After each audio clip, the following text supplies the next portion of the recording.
Salve, salve galera, tudo bom? Dando sequência aqui ao nosso especial do NBB, hoje é dia da gente falar do Cerrado Basquete, né? Cerrado que vem para sua segunda temporada na Elite Nacional, a primeira agora jogando em Brasília com público e tudo mais. E é sobre isso que a gente vai falar, então você já sabe.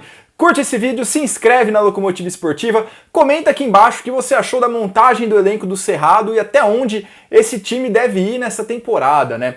Porque ano passado o Cerrado fez a sua estreia no NBB, mas vamos combinar, né? Foi um ano um pouco complicado para se estrear num campeonato como esse. Claro, não é por isso que o time não iria jogar, longe disso, mas fica difícil você fazer uma avaliação muito precisa, porque as estreias do NBB elas costumam ser extremamente oscilantes, né? Só o São Paulo, ano retrasado, ano passado, que não teve uma estreia assim meio claudicante, que foi um pouco melhor, né? Ficou logo de cara ali entre os primeiros colocados. De maneira geral, é mais ou menos o que aconteceu com o Cerrado ano passado. O time ele precisa ainda se adaptar à elite nacional, se adaptar a disputar o NBB e o time como um todo, tá? Não os jogadores necessariamente, porque na maior parte das vezes os jogadores são contratados de outras equipes, né? Então eles já estão no campeonato há muito tempo. Mas comissão técnica, diretoria, né? A parte de como fazer o time funcionar para poder disputar um campeonato com boa qualidade. E no final das contas, o Cerrado Basquete passou ali claramente por uma primeira temporada de adaptação, de aprendizado,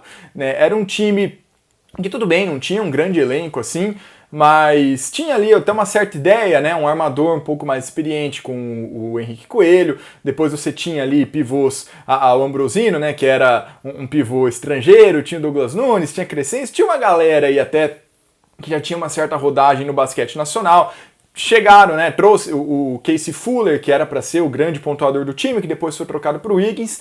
E no final das contas, o Cerrado acabou fazendo aí alguns jogos bem interessantes, só que a equipe pecava muito no fim, não sabia fechar jogo, perdeu muito jogo, muitas partidas ali com viradas no último período, ou então jogos equilibrados em que a equipe adversária se distanciou nos últimos minutos, tomou o game winner do Fortaleza, fez um também, acho que contra o Pato, se não me engano foi o game winner do Wiggins, mas na maior parte das vezes, nessa hora mais decisiva, o Cerrado falhava.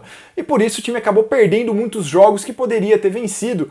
Provavelmente ali, né, eu coloco um pouco na conta dessa inexperiência de NBB, que a equipe só ganha jogando, né, só ganha perdendo justamente essas partidas. E acabou ficando ali na 14ª posição, fez apenas 7 vitórias, né? 7-23 foi a campanha do Cerrado ano passado, não foi para os playoffs, e agora já está ali num segundo ano de NBB, mas que ainda pode ser uma extensão de um primeiro ano, porque agora que o Cerrado vai jogar com torcida, Cerrado vai jogar na sua própria casa, Cerrado não tinha uma casa para chamar de sua, né? Por mais que o ginásio da SEB tenha recebido lá os adesivos do time e tal, mas foi em sistema de sede, sem público, foi um pouco esquisito, né? Foi um pouco esquisito, vocês viram muito bem como foi ano passado. Então agora sim, né, teremos um Cerrado já com público e um Cerrado que vem apostando justamente na sua própria base. E quando eu digo na sua própria base, eu não me refiro apenas a jogadores jovens, mas novamente a mesma comissão técnica, né, ali, comandante Bruno Lopes, na assistência técnica do Gabriel, né, o Gabi Coach, do Café Belgrado, né, que comandou o time na LDB. LDB essa, né, já puxando esse gancho, que teve uma campanha de destaque do Cerrado, né? O time foi o segundo lugar no seu grupo na primeira fase, depois ali na segunda fase, né, na reta final, ficou em terceiro da sua chave, em sétimo, salvo engano, na classificação final. Mas foi uma grande campanha, né? Principalmente ali dos que já jogaram a NBB, o Daniel Von Haidin, que ficou no Cerrado, e o Sérgio Conceição, que veio do São José, e também outros nomes, né? Destaco principalmente o John e o Robsinho, que tiveram estatísticas muito expressivas nessa LDB do Cerrado Basquete, que foi muito boa, muito proveitosa, e é mais ou menos com isso que o time vai. A equipe renovou com o Paulo Lourenço, renovou ali com o Daniel Von Haidin, tem também o Sérgio Conceição vindo da base, em menor escala o John e o Robsinho, que devem ter algum tempo de jogo, vou falar disso mais pra frente, mas vamos então ao elenco, né, porque essas foram as peças que ficaram, tem também as peças agora que chegaram, né, e o time trouxe ali alguns nomes que estavam fazendo relativo sucesso em equipes na metade de baixo da tabela, e com isso juntou todo mundo, né, juntou essa galera para ver se consegue formar um time ali um pouco mais competitivo. A listinha tradicional de sempre para eu não esquecer ninguém.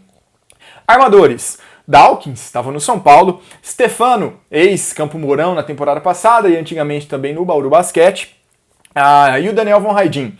Nas alas, o Isaac Thornton, que estava no Pato, Rafa Moreira, ala que era do Minas, cara muito competente também, e os pivôs, o Paulo Lourenço, que ficou da temporada passada, como eu já disse, o Sérgio Conceição, mais cincão, mais para jogar ali embaixo da cesta, um jogo mais físico que veio do São José, e o Rômulo que jogou lá atrás no basquete cearense, vagou ali pela América do Sul, tá de volta agora para o Brasil. São esses 8 caras, né? 8 adultos apenas, é um elenco adultos, considerando o Von Haidin e o Sérgio Conceição como adultos já, né? Porque eles farão parte dessa rotação maior. É um elenco bem curto, tá? Como eu disse ali, o Robsinho, que é armador, e o John, que é a ala armador ali, faz a 2 e a 3, vão complementar esse esquadrão, esse elenco aí. É um time que também, que como eu disse, né, pegou ali alguns destaques de equipes da metade de baixo da tabela. Destaco o Dawkins, quer dizer, o Dawkins não, né, o Dawkins estava no São Paulo, né, estava na parte de baixo da tabela. Destaco o Stefano, né, que fez uma pontuação muito alta quando teve em quadra, machucou na reta final ali pelo Campo Mourão. E o Isaac Thornton, né, que era o líder técnico, digamos assim, do Pato Basquete, chega agora aí numa equipe um pouco mais experiente, né? O Pato era uma equipe muito jovem, ele era o jogador mais velho do Pato Basquete, agora ele chega ali numa equipe nem tão formada apenas por jovens, digamos assim. O Rafa Moreira foi outro reforço. O Rafa tem um dos melhores, se não o melhor chute de 3 do NBB. Ele vinha do banco no Minas, né? Ele entrava ali para manter o volume alto de pontuação, né? Para manter o ataque muito bem.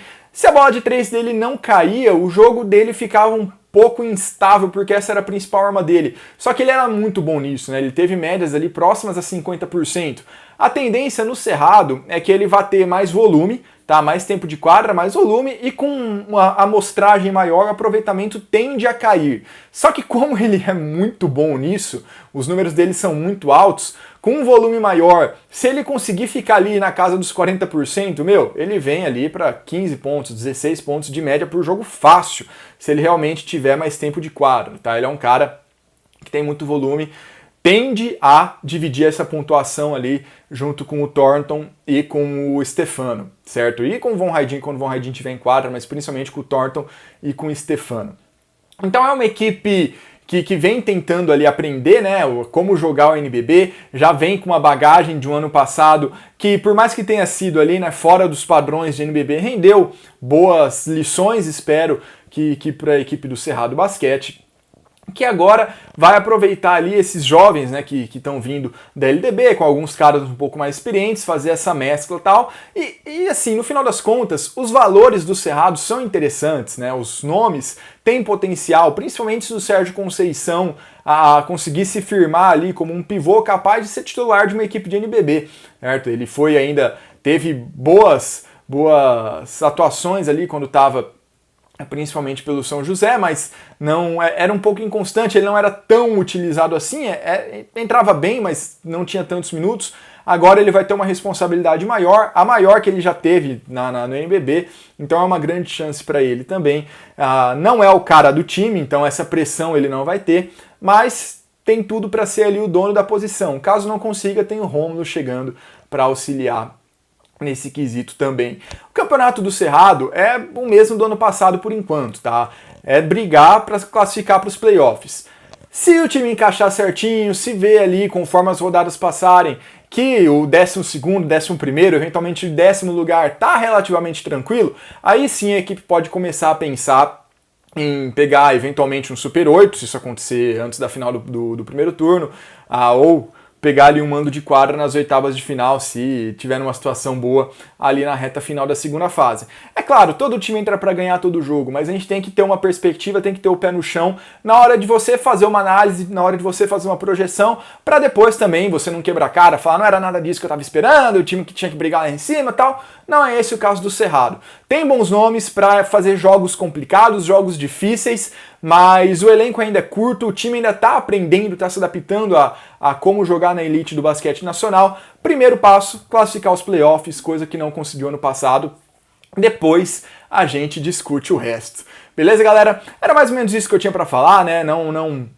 O Cerrado não é uma equipe que tem grande lastro na elite nacional, né? Como eu disse mais uma vez, é só o segundo ano do time para a gente analisar. Então é isso. A expectativa agora também fica, né, para como será essa construção da identidade do Cerrado, porque quando as equipes elas surgem, as equipes do interior, tá? Do interior que eu digo fora do Rio São Paulo. Quando as equipes fora de Rio São Paulo elas surgem para o cenário nacional, é relativamente simples você cativar a sua cidade, você cativar o seu público, porque via de regra você é a única atração esportiva na cidade ou a única atração do basquete na cidade. Com o Cerrado não. O Cerrado ele tem esse agravante que ele está chegando em Brasília, que é um grande centro, população bem expressiva também, uma das maiores cidades do Brasil, capital, mas por mais que seja uma cidade que tenha tradição no basquete, que tenha um público, né, suficiente ali para abranger dois times, o Cerrado está brigando ali com uma equipe que vem de uma tradição já de títulos, né, de vencer 3 NBBs, de arrastar uma torcida interessante nos jogos mais decisivos, quando chega em playoff e tal. O Cerrado vai ter que construir isso do zero, tá? É uma equipe que começou com projetos sociais, então o Cerrado tem diversos projetos sociais espalhados ali por Brasília e pelas cidades satélites. Pode eventualmente usar isso para começar a construir uma identidade da sua equipe profissional em termos de torcida, em termos de relevância dentro de uma cidade que já tem um time que tem uma torcida ali já mais constituída. Vai ser muito interessante isso, né? Como vai ser esse embate Cerrado e Brasília Basquete. Tem espaço para os dois, tá? Não precisa ser um processo destrutivo, mas sim dá para fazer algo que construa uma relação bem interessante entre os dois lados, é claro, com muita rivalidade em quadra, mas que no final das contas fortaleça o basquete na cidade. Mas o Cerrado vai ter trabalho, nesse ponto mais trabalho que o Brasília, tá? Que já está aí há um pouco mais de tempo. Beleza, galera? Não se esqueça de curtir de conferir os vídeos sobre as outras equipes do NBB, tá? Vai estar aqui no card, vai estar na descrição também. É um vídeo por equipe no NBB, nesse nosso especial da Locomotiva no 2021, 2022. Aguardo vocês no próximo vídeo. Muito obrigado, galera. Até a próxima. Falou!